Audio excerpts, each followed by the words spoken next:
Coríntios, capítulo 9, de 24 a 27, diz assim: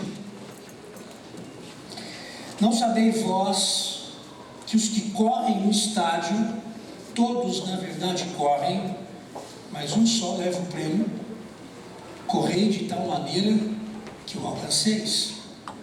Todo atleta em tudo se domina, aqueles para alcançar uma coroa corruptível, nós, porém, a incorruptível. Assim corro também eu, não sem meta. Assim luto, não como desferindo golpes no ar, mas esmurro o meu corpo e o reduzo à escravidão, para que, tendo pregado a outros, não venha eu mesmo a ser desqualificado. Amém? Existe um enigma na vida humana difícil da gente decifrar. E o enigma é o seguinte: por que tantas pessoas vivem de modo tão ruim? Por que tanta gente vive de uma forma tão ruim? E quando eu estou falando isso, eu não estou falando de gente que vive de uma forma ruim, caracterizado por maldade. Eu não estou falando disso.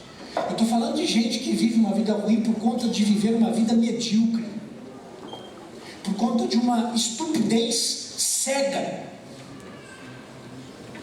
E o reflexo disso na nossa sociedade são pessoas totalmente desesperançadas e aborrecidas, e essas pessoas procuram se distrair com frivolidades e na autonomia das relações virtuais, como se essas relações fossem suficientes para estabelecer paz no nosso coração, como seres humanos que vivem em sociedade.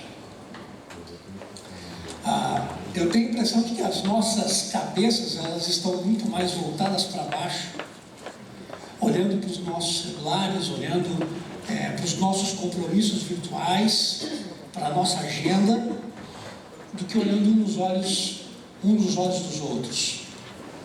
E talvez essa seja a nossa característica, andarmos mais curvados do que olhar olho no olho. Parece que as nossas vidas, elas têm se tornado um compêndio de trivialidades, com desejos intensos da gente poder de alguma maneira conquistar uma certa significância para a gente mesmo, para nós mesmos. Nós queremos nos tornar ter uma certa significância, e a gente busca essa significância por meio de trivialidade, e a gente se dá por satisfeito. Tá bom, tá legal. O problema é que quando a gente olha para o lado, parece que falta alguém que nos inspire. Parece que falta uma vida para quem a gente possa olhar e dizer assim: puxa, eu me inspiro nessa pessoa. Parece que falta para nós exemplo de gente madura. Parece que falta para nós falta exemplo de gente íntegra. Parece que falta para nós gente que não faz da vida uma busca por futilidade. Essas coisas tão fugazes que vai e volta, acaba, é rápido. Parece também que no meio que a gente vive, a sociedade que a gente vive, parece que quem pratica o mal tem mais ibope de quem pratica o bem. E a gente gosta de ver quem pratica mais o mal do que quem pratica mais o bem. O repórter, ele não se interessa em entrevistar quem fez o bem.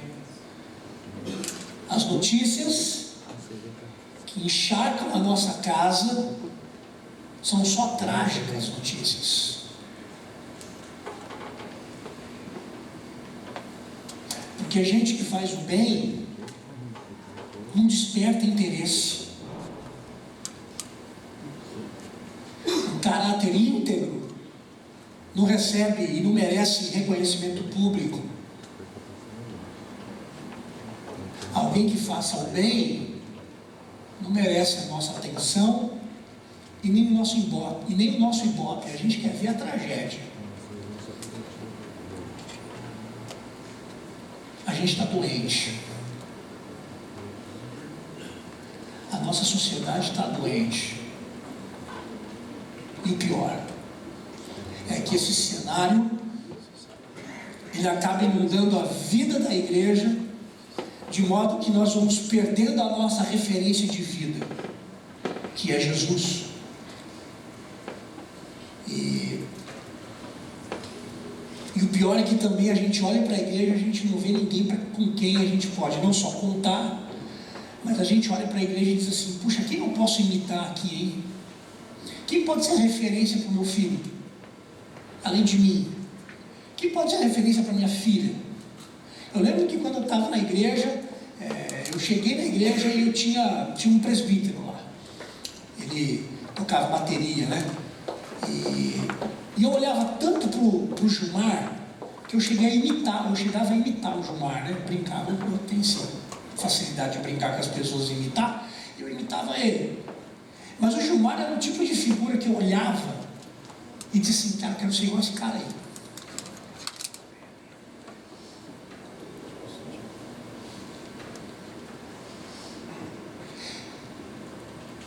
Quem as nossas crianças olham aqui e dizem assim: puxa, eu quero ser igual.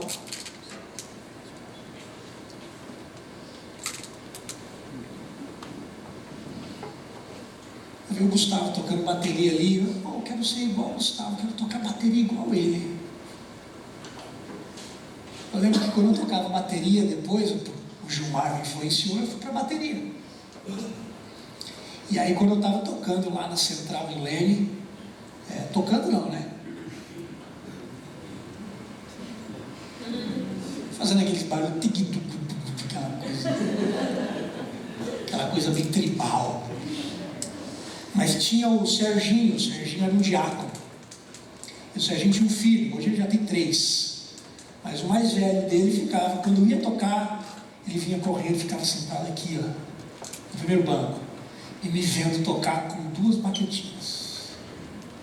Eu falava: cara, esse moleque está me vendo tocar.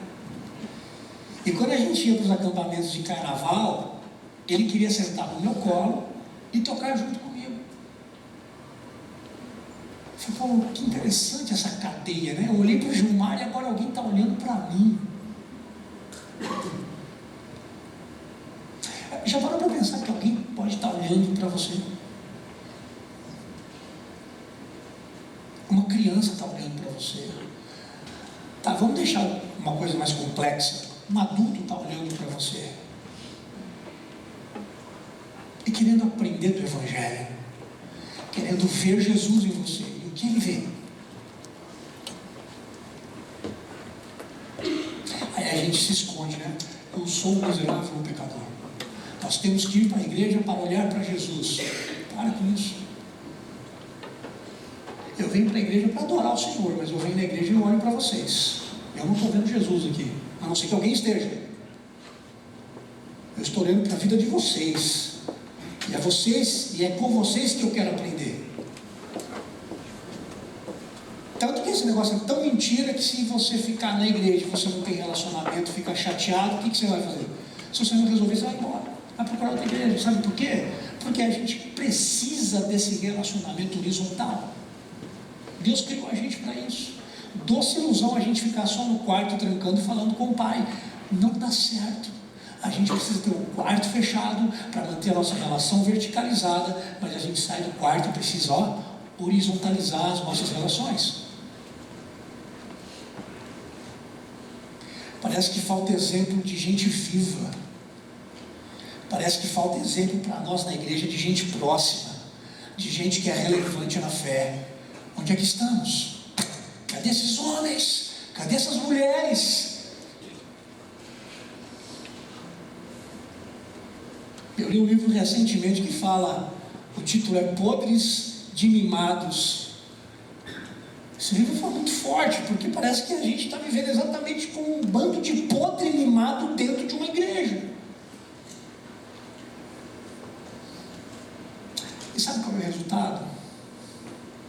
O resultado é que porque a gente não tem ninguém para olhar, próximo, relevante, fiel, maduro, confiável. Esse é um outro detalhe, porque parece que a gente não tem ninguém confiável. Se eu contar o meu drama, amanhã esse drama no telefone sem fio chega lá no pastor, é o último cara que eu quero que saiba. E vai chegar onde? Chega no meu WhatsApp. Pastor, não é fofoca, eu quero compartilhar.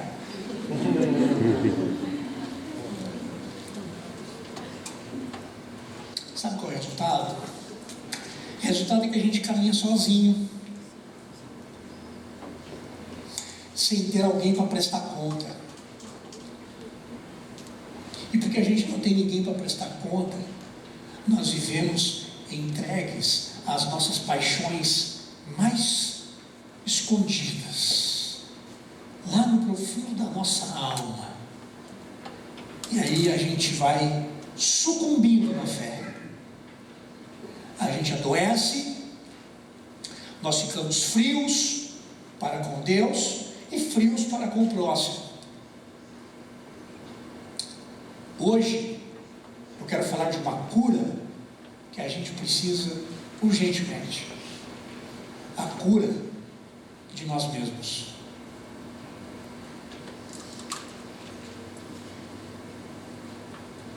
E eu espero que esse texto nos ensine e nos dê um caminho para a gente sair daqui nessa noite curados de nós.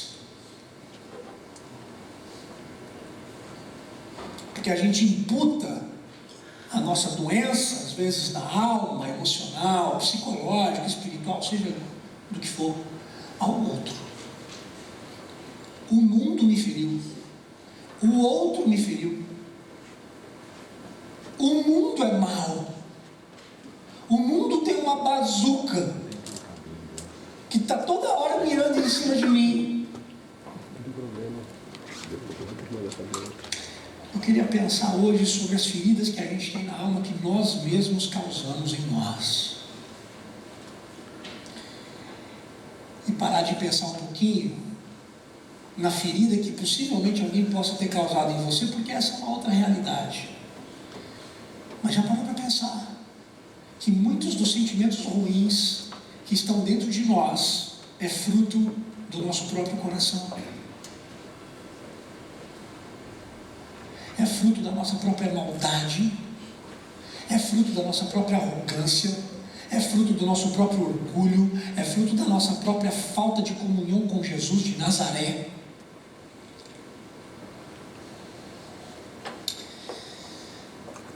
Nesse texto, o Paulo começa falando aqui no versículo 24, e ele usa uma metáfora.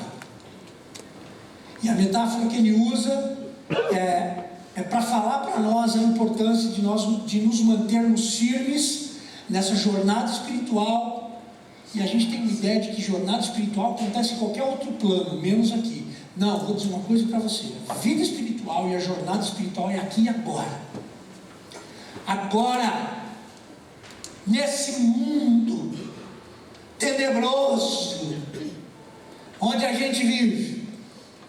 Mundo espiritual não é no mundo das ideias, das dogmáticas. Não, o mundo espiritual é agora, aqui, no palpável, no trato, na segundona, amanhã, no trabalho, ou na folga pastoral.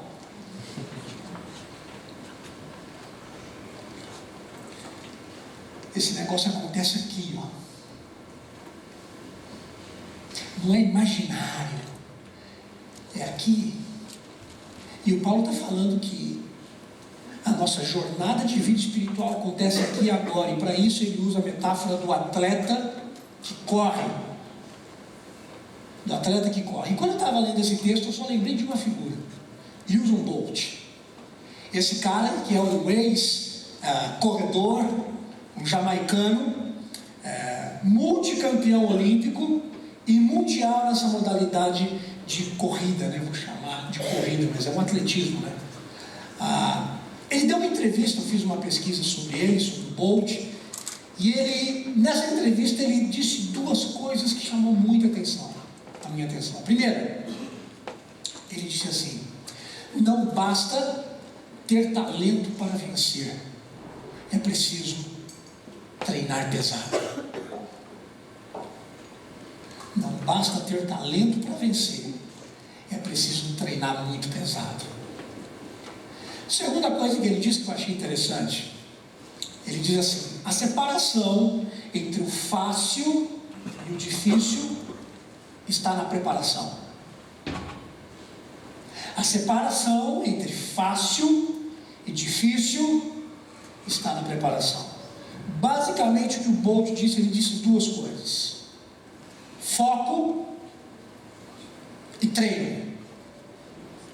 Não se faz um campeão sem foco e não se faz um campeão sem treino pesado.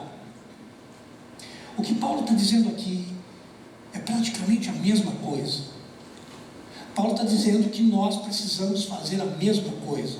O atleta, segundo Paulo, corre para ganhar um prêmio que só um ganha, a medalha de ouro. Só um ganha.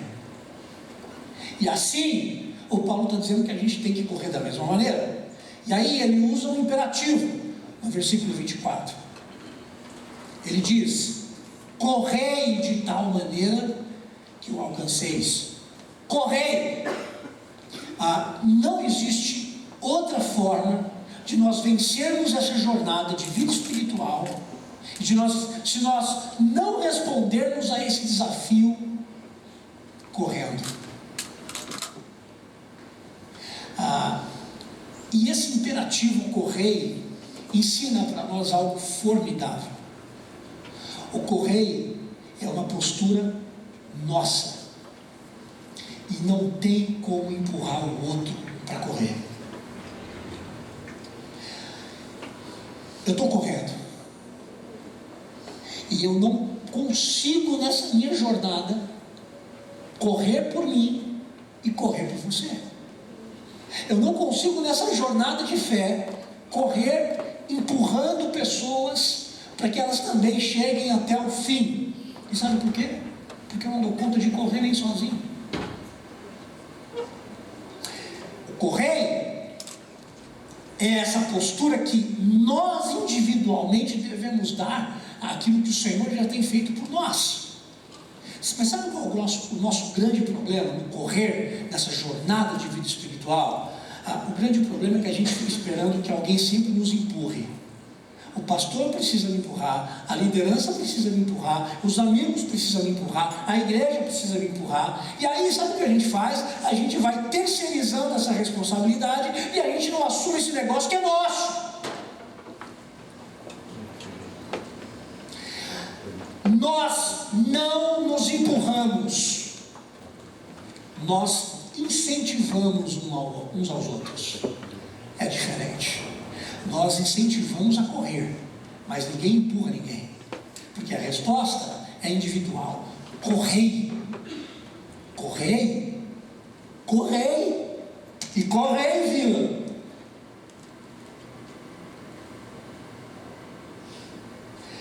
A nossa cura precisa passar por essa primeira postura. A gente parar de empurrar a nossa responsabilidade de vida cristã para o outro, de terceirizar a responsabilidade que é nossa para alguém, para a igreja, para a liderança, para o pastor. Olha, não tem homem que aguenta, não tem mulher que aguenta.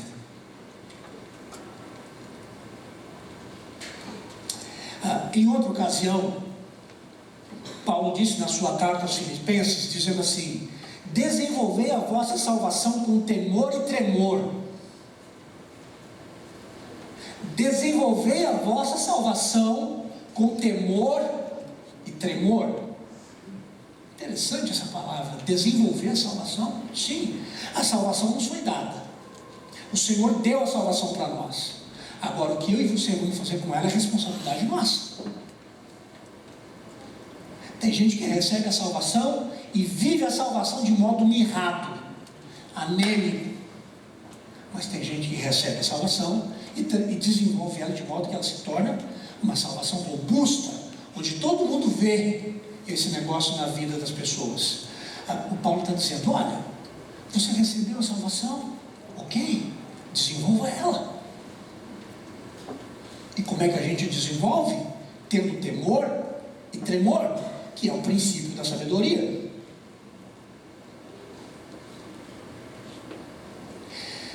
Se nós temos a salvação, mas nós não desenvolvemos a nossa salvação com temor e tremor, a nossa fé adoece.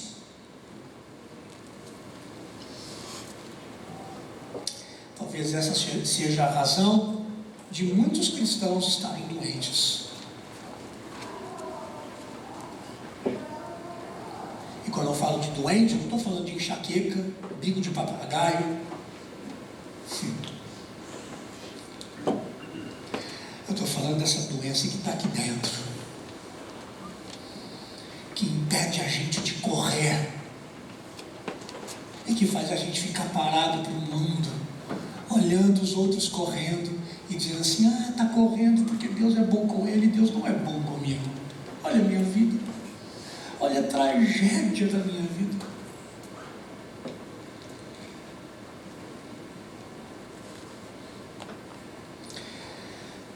Paulo fala no versículo 25 que todo atleta em tudo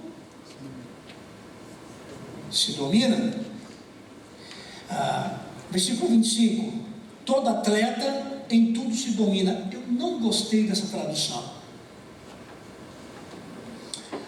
A tradução da NVI, ela ficou bem mais próxima da original, muito mais.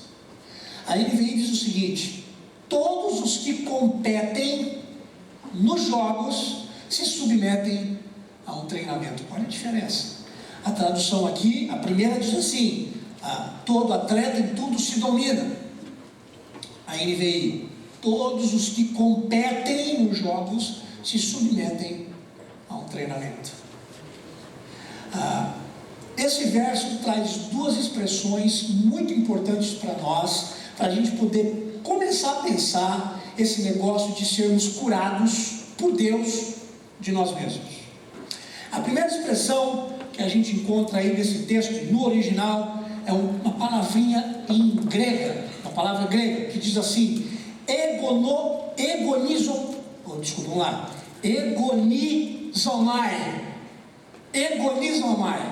Eu fiquei treinando no espelho. Egonizomai. Egonizomai te lembra alguma palavra?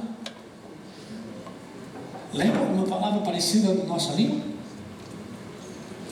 Agonizar. É de onde vem a nossa palavra agonizar. Agonizomai é de onde vem a nossa palavra agonizar. Que interessante. O Paulo está dizendo que quem compete agoniza. Paulo usa essa expressão para falar da luta a qual o atleta se submete para ganhar a medalha. Para ele ganhar a medalha, ele tem que agonizar. Para ele vencer, ele tem que agonizar. Não há como vencer a nós mesmos se nós não entrarmos no agonizar. E se a gente não fizer isso, nós seremos os nossos próprios vilões. Não é o outro que é o nosso vilão. Nós nos tornamos os nossos próprios vilões. O que seria esse agonizar? Agonizar nada mais é do que a gente fazer recusas na vida. E a primeira recusa que a gente faz como discípulo de Jesus e que passa pela cura é a gente negar o nosso próprio coração. Porque o nosso coração nos engana. E sem essa recusa agonizante, a gente adoece. Olha, e esse é mais um paradoxo do Evangelho. Porque no Evangelho a gente encontra muitos paradoxos. Quem perde, ganha. Quem morre, vive. Quem dá é maior que aquele que recebe. E esse é mais um dos paradoxos. Quem se agoniza, vence. Quem se agoniza, não morre. Mas quem não busca se agonizar, lutando consigo mesmo, morre no final.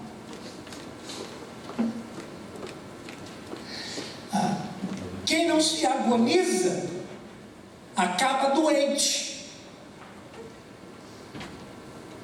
fraco na fé. Esse agonizar só mostra uma coisa muito importante para mim e para você, que a vida em excelência é nós estarmos muito mais interessados em Deus do que em nós mesmos.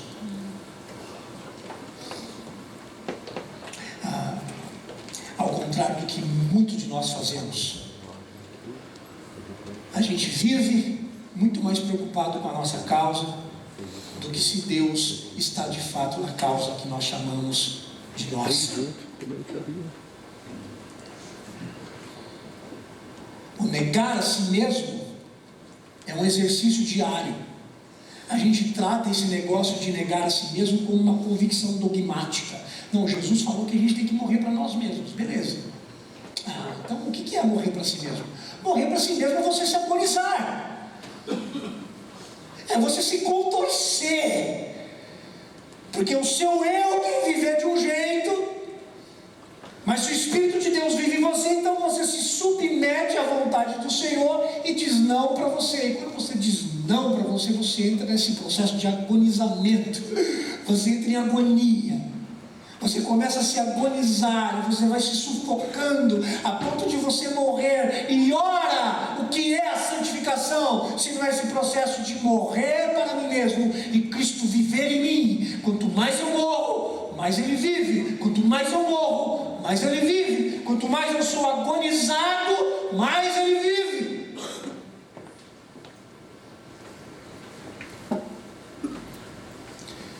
A segunda expressão, no verso 25, é dominar. Todo atleta em tudo se domina. E na NVI traz a palavra treinamento. A palavra dominar no original é você ter autocontrole. A palavra dominar é você se abster. É complicado ser atleta, né? O atleta, a primeira coisa que ele tem que ter autocontrole é com a comida. Enquanto a gente come McDonald's, come aquele pratão de arroz com feijão, macarrão, junto,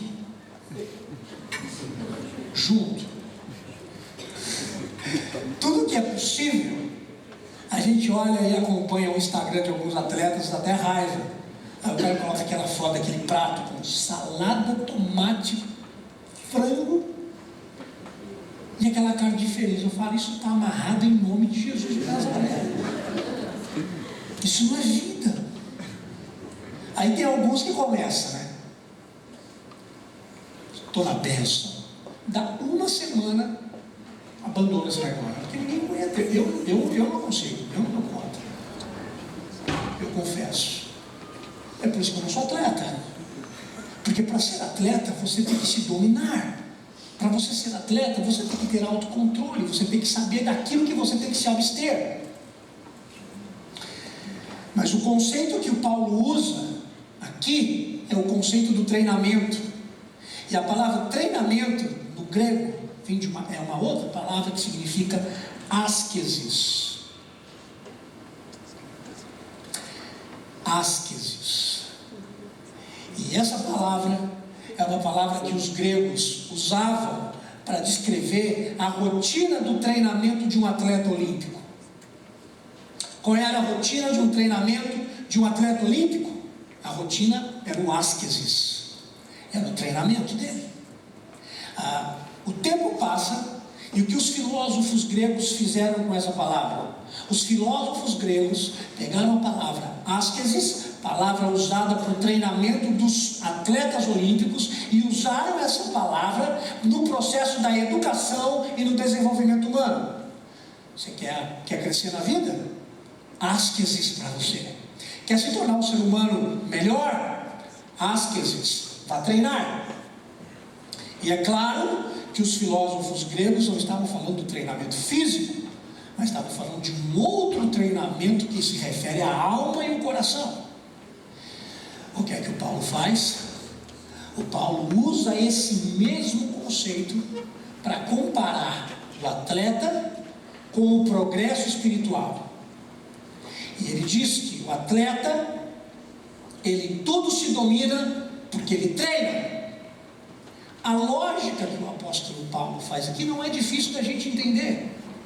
A lógica é clara.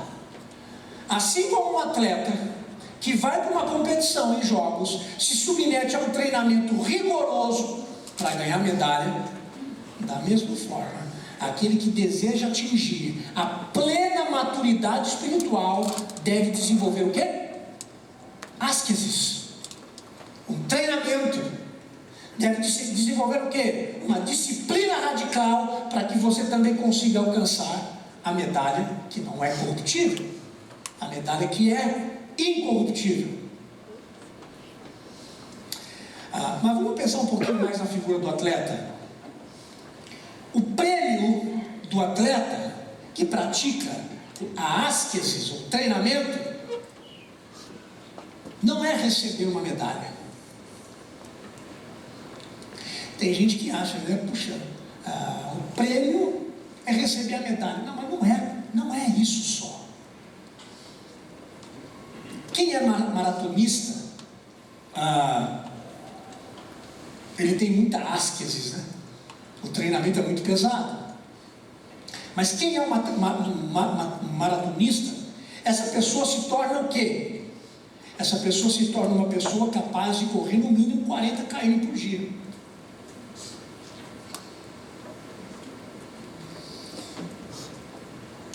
E eu não dou conta. Por quê? Porque eu não tenho asquesis para correr 40 km por dia. Esse maratonista que corre 40 km e chega no final e ganha uma medalha, o que é a medalha? A medalha é um certificado. É como se fosse um atestado que diz para todo mundo que aquele sujeito é um tipo de gente incomum. Alguém aqui corre 40 km por dia? Dou-lhe uma, dou-lhe duas, e eu não estou falando 40 km em esteira, estou falando 40 km de rua. E você tem que correr 40 km de Leme, que tem aquelas ladeiras abençoadas. Eu me lembro que lá em Leme tem a famosa Corrida do Morro. Corrida do Morro. Eu não me lembro quantos km são. Mas um dia, um amigo da igreja, irmão, um amigo, chegou para mim e falou: Vinho, vamos correr. Aí eu falei: bora. Era um domingo de manhã. Matei a escola dominical para correr. Sabe o que aconteceu? Juízo de Deus sobre a minha vida. Eu fui, estava lá, a hora que soltou, eu saí correndo. Aí eu subi, a hora que chegou lá em cima, a gente começou a entrar no canavial. Aí eu falei assim: meu amigo, isso eu saí rasgando no começo.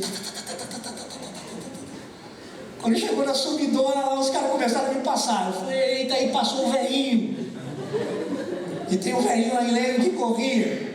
Aí quando eu vi o velhinho passando, eu falei: não, senhor, mas o velhinho tinha asquesis, eu não. Na metade da subida ele já estava lá em cima. Eu falei: não, que vergonha. E aí quando eu cheguei no meio do canavial, eu olhei para trás e não vi mais ninguém. E o meu amigo tinha me abandonado. Sumiu. Eu falei: meu Deus, não tem ninguém atrás de mim. Corri, cheguei lá no morro onde tem o Cristo Redentor de Leme, que é muito mais bonito que do Rio. Dei a volta, parei. Aí tinha um postinho. Eu só cheguei, peguei a água, a moça ficou olhando para mim assim, ela disse: você quer descer com a ambulância?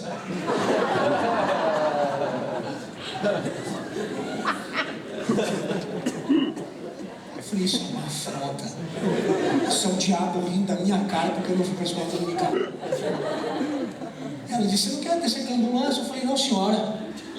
Desci, arrastando. Aí, a chegada era na 29 de agosto, a Rua Central. E eu estava igual aquela maratonista. Mas cheguei. E quem estava atrás de mim? Ninguém. Eu devo ter sido o último. Mas eu ganhei uma medalha. Eu cheguei. Ganhei uma medalha. O certificado de que eu corri o morro do Cristo. Com tanta vergonha eu perdi essa medalha e fiz questão de perder. Mas quem é maratonista, os caras estavam esperando, tem competidor aí, vamos esperar esse rapaz chegar. Chegou lá, vamos almoçar, né? Chega lá. Mas o maratonista é esse tipo de gente incomum, porque a asqueses de um corredor, de um maratonista, o faz incomum. Não é o fato dele receber uma medalha. A medalha é só um certificado. Aquele cara ali é diferente da gente. O prêmio daquele que pratica a asqueses no treino da corrida espiritual, Paulo menciona aqui. Qual é o prêmio dessa pessoa?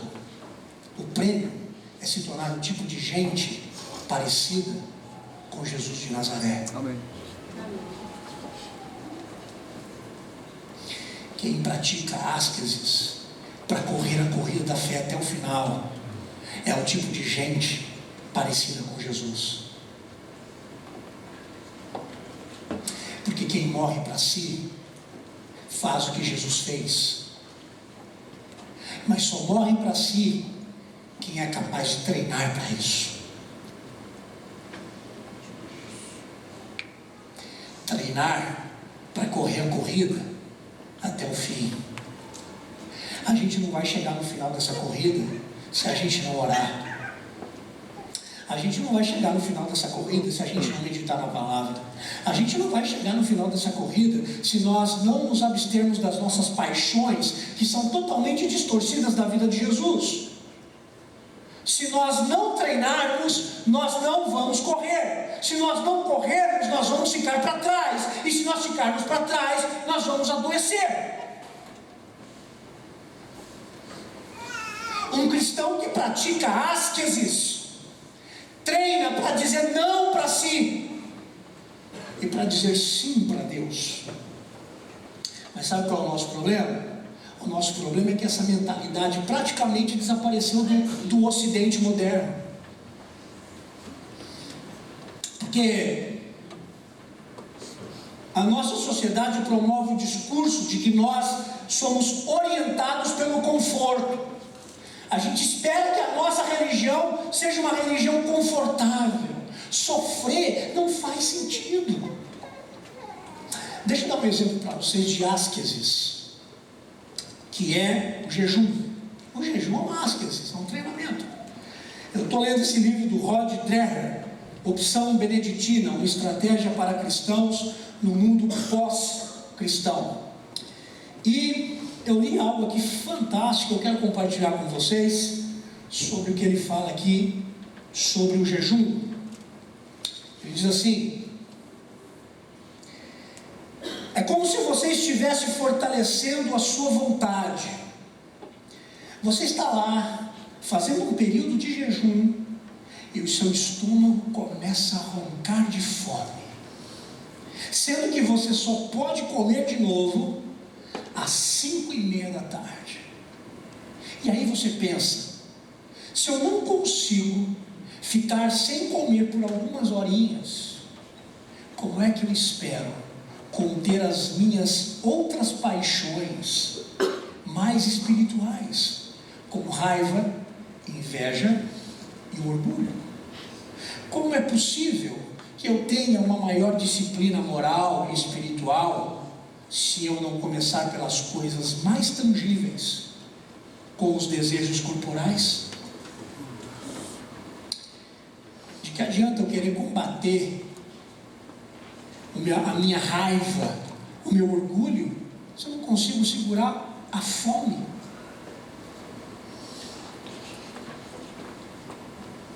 Já viu esse tipo de gente que fica totalmente irado, transtornado porque está com fome? Já lida com gente assim? Pois é. Se a gente não tem capacidade de controlar a nossa raiva quando a gente está com fome, como é que nós vamos controlar as nossas paixões carnais?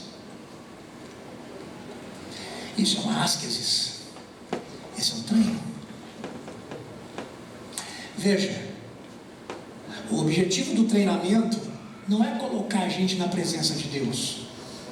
O objetivo do treinamento também não é invocar a presença de Deus. O objetivo da asquesis, ou o objetivo do treinamento, é tornar a gente consciente de que Deus está presente e que eu respondo a Ele com fidelidade, correndo, e não sem meta.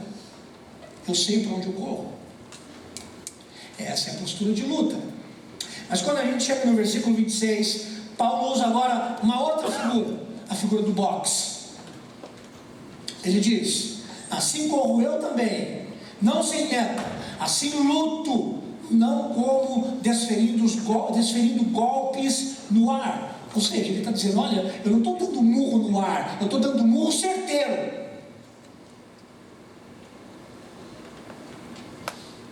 A expressão no grego é deixar o olho roxo. No grego, deixar o olho roxo. Ou seja, o Paulo está esmurrando, mas ele não está esmurrando no ar. Não, ele está esmurrando, ele está acertando onde ele está batendo. Por quê? Porque ele está treinando, ele está correndo, ele sabe para onde ele corre. E no versículo 27, ele responde para nós onde é que ocorre esse treinamento. Onde é que ocorre esse treinamento? Onde é que essa asquesis acontece? Ele diz: esmurro o meu próprio corpo e o reduzo à escravidão. Sabe o lugar onde isso ocorre? É no nosso corpo.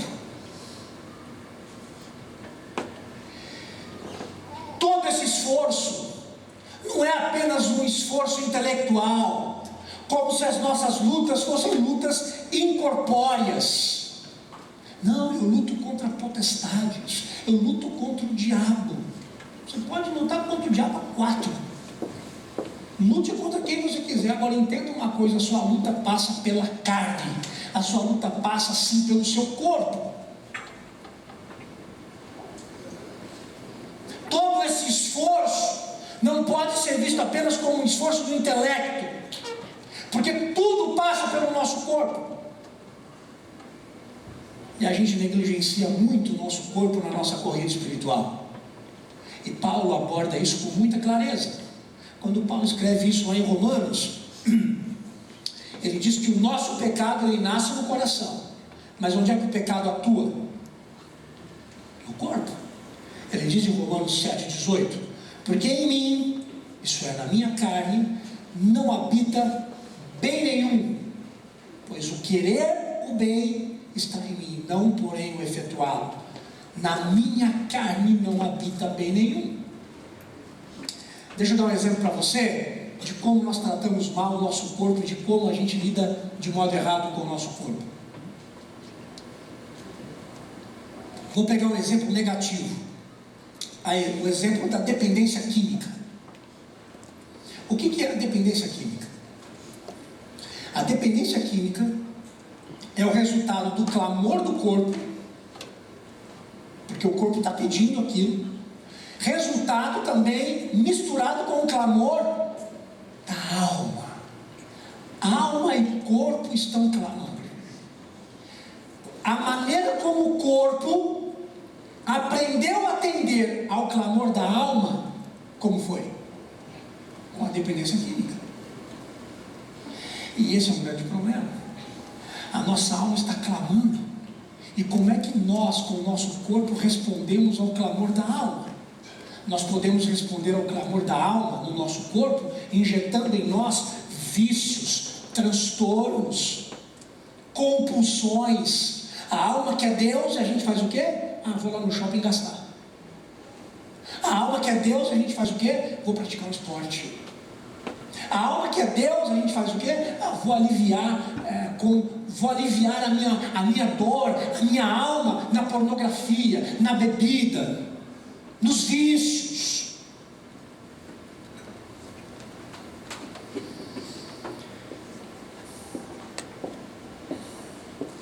A gente precisa entender que a nossa vida com Deus também passa pelo nosso corpo.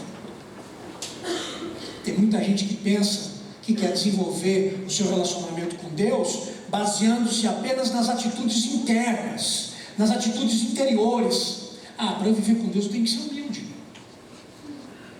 Para eu viver com Deus eu tenho que ter fé. Para eu viver com Deus eu tenho que ter amor, perdão, etc. Ok, tudo isso está certo.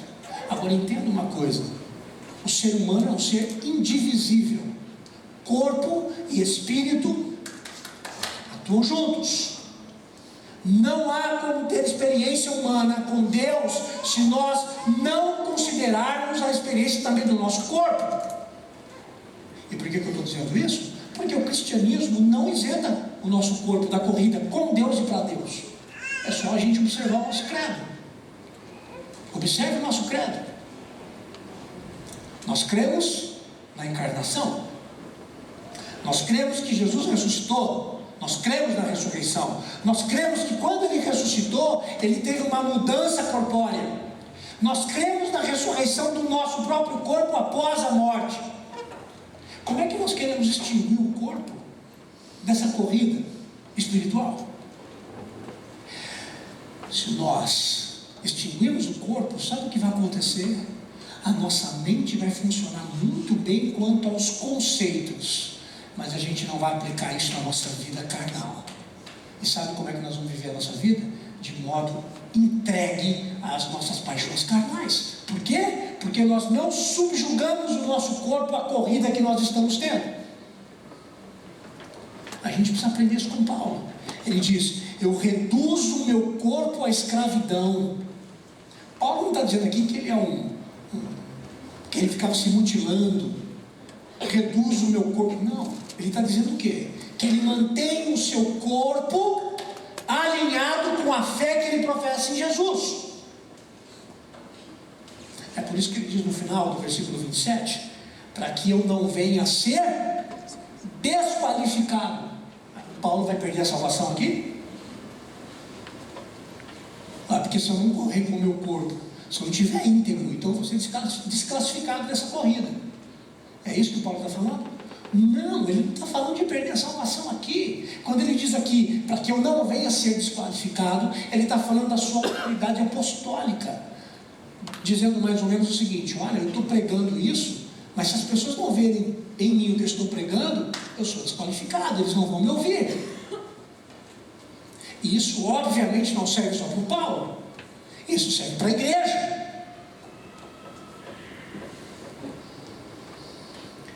Mas cabe uma lição importante aqui também. O importante não é a gente começar essa corrida, o importante é a gente terminá-la. Estar no caminho não significa que nós vamos chegar no fim. A gente pode adoecer se a gente não treinar. E se a gente não treina, nós vamos ceder a nós mesmos, sem contar o diabo, que é o nosso adversário. E a consequência? Devastadora. Nós vamos sabotando a nós mesmos. A gente professa uma fé que parece inapta às demandas da vida. A gente professa uma fé que é muito aqui, mas parece que a fé que a gente professa não passa pelo nosso corpo.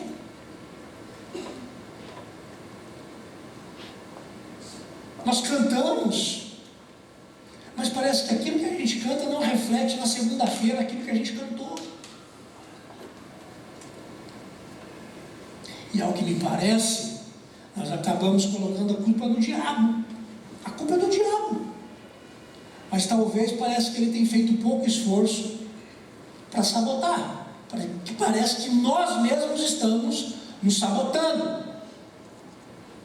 Volto a dizer, vale pensar um pouquinho na hipótese de nós sermos os nossos próprios vilões.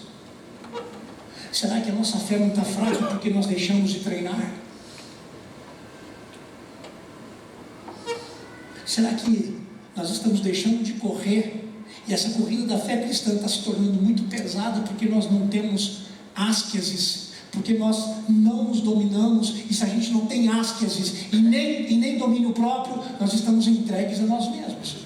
E entregues a nós mesmos, nós nunca vamos querer correr a corrida da salvação.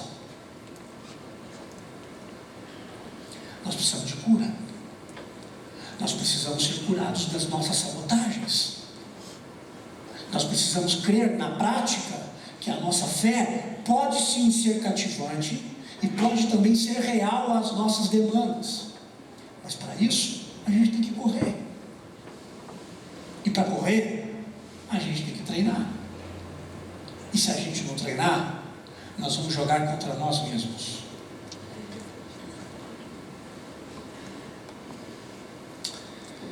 Eu espero que você corra.